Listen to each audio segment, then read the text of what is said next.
Un petit conte ce matin. Le titre c'est La princesse au petit pois.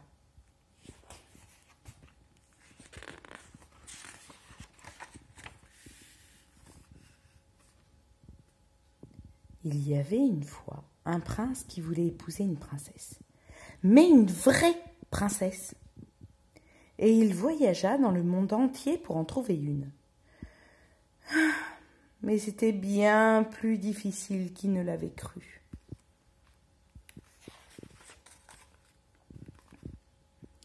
Certes, il y avait beaucoup de princesses, seulement comment savoir si c'en étaient des vraies?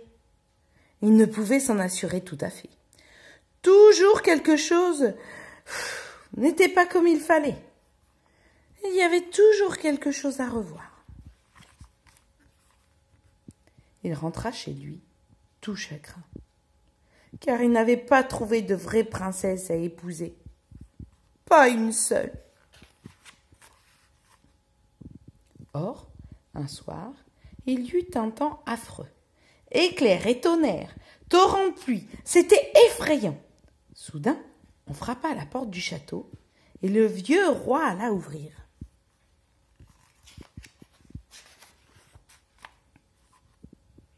C'était une princesse qui était dehors. Mais Dieu, de quoi avait-elle l'air avec cette pluie et ce vilain temps? L'eau ruisselait de ses cheveux et de ses vêtements, entrait dans son nez et dans ses souliers, et en sortait par les talons. Oh là là!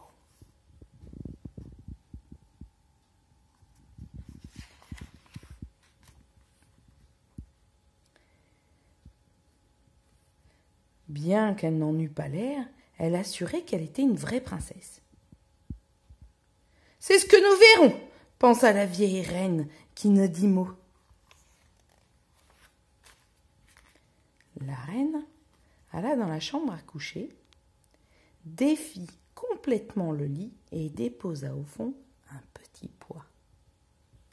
Un vrai petit pois.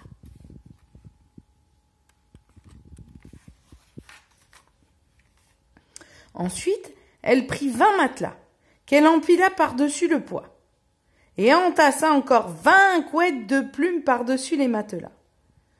C'est là que devait coucher la princesse.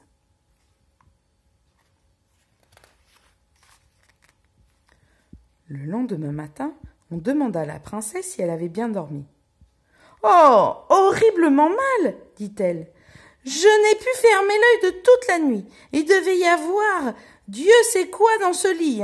Il était si dur que j'en ai le corps couvert de bleu. C'est terrible. »